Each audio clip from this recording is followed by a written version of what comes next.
So what shapes our drives? Where do they come from? It's a question I get a lot of the time. People tend to ask me, are our drives something we learn? Or is this something we're born with? And I'm going to do my best to answer this question.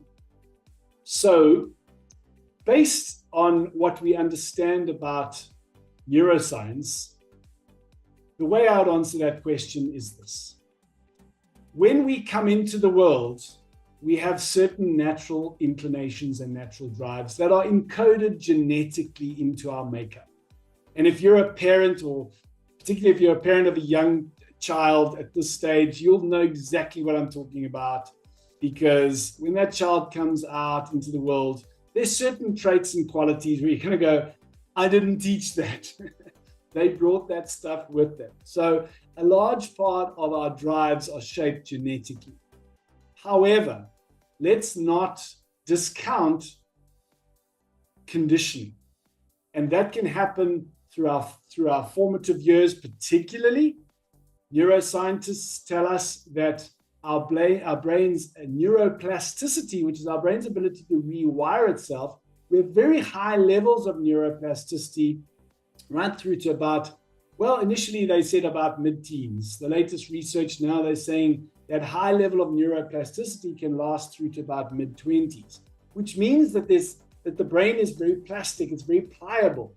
And so if we are exposed to prolonged circumstances, either through parenting or teaching or some environmental circumstances or circumstances during our upbringing, that can have a shaping effect that can sometimes develop and shape drives that were not there genetically.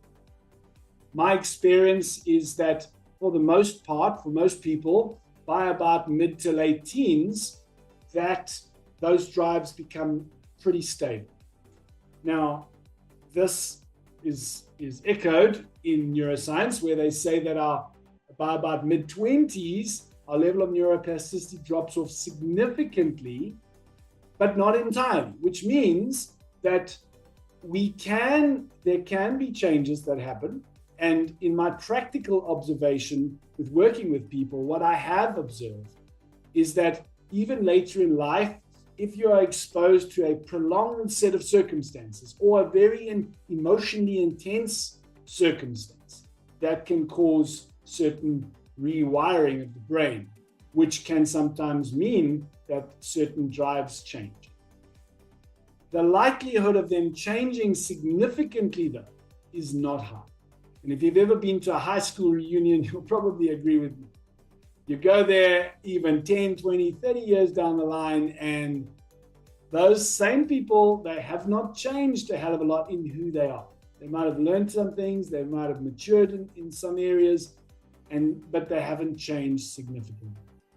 Sometimes we think we've changed because we've explored new parts of ourselves that we hadn't explored before, and we think, wow, we've changed.